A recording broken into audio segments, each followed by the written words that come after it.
people that come to my shows are really special. My audiences are incredible. It's really, I guess you never know, when you go out on the road how it's going to be.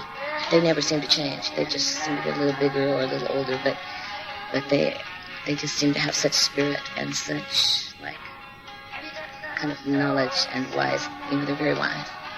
So it did. It mended my wings a little bit. I'm Mary Turner, back with Stevie Nicks and an exclusive premiere of the live version of Destiny, recorded at the House of Blues in Los Angeles.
Thank you.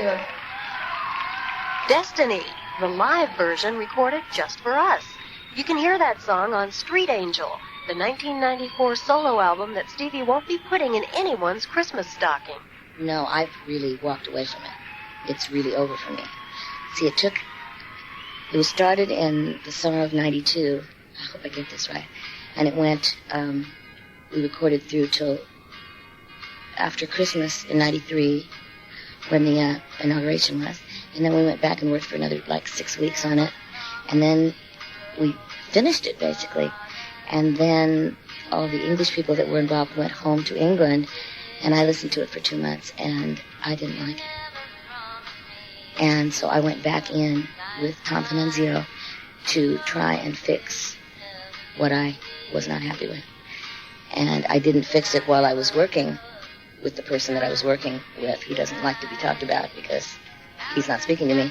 I didn't like it when he was there, and he knew it. And basically, he told me to, in no uncertain English, very rough terms, to shut up and deal with it. And this is the way it was going to be. So I waited for him to not only leave, but be gone for 2 months before I summoned up enough courage to say, well, I know this isn't right. This is just not me. This is not my record. So I went back in for about 8 weeks, and I didn't mess with the vocals, which I should have. But I was so sort of overwhelmed with trying to fix the things that I didn't like about the music, which was there was no percussion, there was no Waddy Wachtel, because I was told that the last thing that album needed was Waddy Wachtel, and I mean, to that comment, I was so speechless that I just didn't do anything. They said, okay. So when I went back in, I had Waddy come in and play, and I had Peter Michael come in and put percussion on, and Michael Campbell came back and put some more guitar on it, and we remixed everything, and we did a lot of other things besides that. I should have gone back in and really worked with the album, with the vocals, because that's something that, I guess that was the last thing that I knew was wrong with it. And after being in 2 months trying to fix everything that I thought was wrong about the music and the mixes, it was almost kind of maybe you just need to let this go and go on. I mean, this is 3 years now, and this record should have been out a long time ago. It may be new for everybody else, but it's really old for me. And it's not my favorite record anyway. So maybe it's just time to stop. So I did stop. In my life there's been a big change. Now I've a big house with pillars standing tall all around.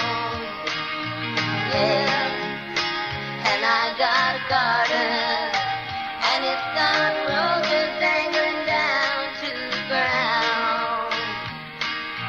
Yeah. See, I already got used to very strong-willed English people because, the road... See, I already got used to very strong-willed English people because, you know, the road manager at Fleetwood Mac, Mick Fleetwood, John McVie, all the English people that came into me through all those people. I mean, I definitely knew what it was to come up against a really strong-willed Englishman. I knew that it would not be easy, but I never dreamed that I would lose. And I lost.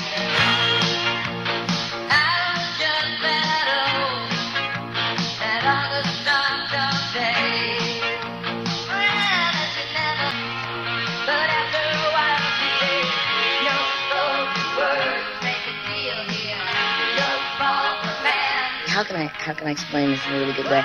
I was coming back from New York a couple of weeks ago, and it is going back and forth in my head. What is music now? What do people really want to hear? Why did the Smashing Pumpkins do Landslide? Why have they had such a big hit with it? Should you write differently for this next record? Should you change your style? Should you... And I mean, really, really asking all those questions and writing those questions in my journal every night, because it seems if I write stuff down, then maybe I'll get an answer. And Don was on my airplane going back on a Friday night at 10 o'clock, and out of all the airplanes in the United States, and, you know, me with my Rasta blonde braided hair, and Don, both of the two of us sitting together on the airplane looked like we were straight out of the end of the 1960s, you know. Relate to him, and I guess I must have went on and on over about 5 minutes about, well, I would really like to talk to you about music, because, you know, I'm really questioning right now what it is that I should do, and he goes, wow, they've really scared you, haven't they? All these people have really scared you. I said, yeah, they have. And he said, Stevie, just go back to the beach or go back to the desert, wherever you're going right now, and write your songs and don't change anything for anyone. Do exactly what you do. And then when you get those songs done, and you feel like you want to go into the studio, then that's when you sit around with people and let them tell you what they think. But you go do what you want now. And I kind of walked away from that airplane flight thinking, I'm so glad I ran into him, because if nothing else, he kind of brought me back to the real world. So I'm real excited about what's to come, because I'm so not excited about what just went by.